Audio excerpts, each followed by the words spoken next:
नमस्ते क्लास। मैं हूं ललिता और आज की एक्सेल क्लास में आप सबका बहुत बहुत स्वागत है। आज हम एक्सेल के एक बहुत ही छोटे से लेकिन ज़बरदस्त फंक्शन को समझने वाले हैं जो बिखरे हुए डेटा को साफ सुथरा बनाने में हमारी बहुत मदद करता है। हाँ, तो जरा इस लिस्ट को देखिए। कुछ जाना पहचाना सा लग रहा है ना। कहीं नाम स्मॉल लेटर्स में है, कहीं पहला लेटर कैपिटल है, तो कहीं सब कुछ मिक्सअप है। अक्सर जब हम अलग अलग सोर्सेस से डेटा कॉपी पेस्ट करते हैं तो डेटा की ऐसी ही खिचड़ी बन जाती है। तो सवाल ये है कि इस उलझे हुए डेटा को एक झटके में कैसे सुलझाएं। यहीं पर काम आता है एक्सेल का एक शानदार टूल जिसका नाम है अपर फंक्शन। तो ये अपर फंक्शन करता क्या है, देखिए, जैसा नाम वैसा काम। ये किसी भी टेक्स्ट के सारे लेटर्स को कैपिटल लेटर्स यानी अपर केस में बदल देता है। और इसकी सबसे अच्छी बात क्या है, ये नंबर्स, सिंबल्स या स्पेस को बिल्कुल परेशान नहीं करता। वो जैसे हैं वैसे ही रहते हैं। और इसका फॉर्मूला, अरे वो तो बच्चों का खेल है। बस आपको लिखना है UPPER और ब्रैकेट के अंदर वो सेल चुन लेना है जिसे आप बदलना चाहते हैं। देखिए, U पर कर्ली ब्रैकेट्स के अंदर टोटल बन गया टोटल और U पर के अंदर यील्ड बन गया यील्ड। है ना, एकदम सिंपल। अब मुझे पता है आप लोगों के दिमाग में कुछ सवाल जरूर आ रहे होंगे, तो चलिए एक एक करके उन सवालों को लेते हैं जो स्टूडेंट्स अक्सर पूछते हैं, ताकि कोई भी कंफ्यूजन बाकी ना रहे। अच्छा, सबसे पहला और सबसे कॉमन सवाल जो आता है कि मैम, एक्सेल में तो लोअर और प्रॉपर फंक्शन भी होते हैं, तो फिर ये अपर उनसे अलग कैसे हुआ? बहुत ही अच्छा सवाल है। चलिए इसका फर्क समझते हैं। ये टेबल देखिए, सारा कंफ्यूजन एक बार में ही दूर हो जाएगा। हमने एक ही टेक्स्ट फर्स्ट नेम पर तीनों फंक्शन लगा के देखे हैं। अपर ने क्या किया, उसने इसे बना दिया फर्स्ट नेम, मतलब सब कुछ कैपिटल। लोअर ने ठीक इसका उल्टा किया, फर्स्ट नेम सब कुछ स्मॉल में। और प्रॉपर, जिसे हम टाइटल केस भी कहते हैं, उसने हर शब्द का सिर्फ पहला लेटर कैपिटल करके फर्स्ट नेम बना दिया। तो अब क्लियर है ना, तीनों का अपना अपना खास काम। ठीक है, अब अगला सवाल। अगर टेक्स्ट में लेटर्स के साथ साथ नंबर्स या कोई सिंबल जैसे हाइफन या कॉमा हो तो यूपीपी फंक्शन क्या करेगा?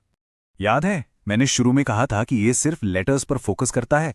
बिल्कुल वही बात है। नंबर्स, स्पेस, सिंबल्स, ये इन सबको वैसा का वैसा ही छोड़ देता है। जैसे इस उदाहरण में देखिए, XYY-020-KWP का रिजल्ट है XYY-020-KWP। उसने सिर्फ XYY और KWP को कैपिटल किया, नंबर्स और हाइफन को तो छुआ तक नहीं। ओके, अब एक बहुत ही मजेदार सवाल है और यहां पर अक्सर लोग थोड़ी गलती कर बैठते हैं। क्या होगा अगर हम अपर फंक्शन को किसी डेट या सिर्फ नंबर वाले सेल पर लगा दें? इसे जरा ध्यान से समझिएगा। तो यहां एक छोटा सा ट्विस्ट है। एक्सेल क्या करता है, वो डेट की फॉर्मेटिंग, यानी जो हमें 26 जून 2021 जैसा सुंदर दिख रहा है, उसे हटा देता है और हमें दिखाता है उस डेट का असली सीरियल नंबर, जो इस केस में 44373 है। ऐसा इसलिए होता है क्योंकि एक्सेल अपने बैकग्राउंड में हर डेट को एक नंबर की तरह ही सेव करता है। तो ये एक बहुत जरूरी बात है, इसे याद रखिएगा। चलिए, अब सिर्फ डेटा साफ करने से थोड़ा आगे बढ़ते हैं और अपर फंक्शन का एक प्रो लेवल यूज देखते हैं। हम इसका इस्तेमाल डेटा एंट्री को कंट्रोल करने के लिए, यानी डेटा वैलिडेशन के लिए भी कर सकते हैं। सोचिए, आपको एक ऐसी शीट बनानी है जिसमें यूजर्स को प्रोडक्ट कोड या पैन कार्ड नंबर डालना है और आप चाहते हैं कि सारी एंट्री सिर्फ और सिर्फ कैपिटल लेटर्स में ही हो। हम एक ऐसा रूल बना सकते हैं जो स्मॉल लेटर्स की एंट्री को ब्लॉक ही कर दे। और ये करना बहुत आसान है, बस 3 स्टेप्स हैं। सबसे पहले उन सेल्स को सिलेक्ट कर लीजिए जिन पर ये रूल लगाना है। फिर डेटा टैब में जाकर डेटा वैलिडेशन पर क्लिक करें और आखिर में हम एक कस्टम फॉर्मूला लिखेंगे। ये है वो जादू का फॉर्मूला। देखने में शायद थोड़ा कॉम्प्लेक्स लग रहा हो, पर इसका लॉजिक बहुत सिंपल है। देखिए, यहां एग्जैक्ट फंक्शन ये चेक कर रहा है कि सेल में जो भी लिखा गया है क्या वो उसी सेल के अपर केस वर्जन के हूबहू बराबर हैं। अगर दोनों बिल्कुल एक जैसे हैं तभी एक्सेल एंट्री को एक्सेप्ट करेगा, वरना एरर दिखा देगा। तो चलिए आज की क्लास के सारे जरूरी पॉइंट्स को फटाफट से रिवाइज कर लेते हैं। ये कुछ बातें हैं जो अपर फंक्शन के बारे में हमेशा याद रखनी है। सबसे पहली बात, ये सारे लेटर्स को अपर केस में बदलता है।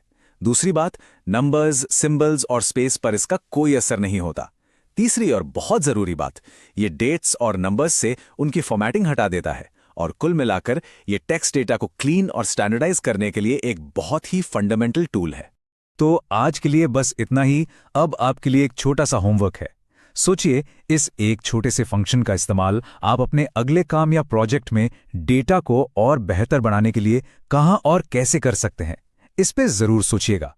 अगली बार मिलेंगे एक नए एक्सेल टिप के साथ।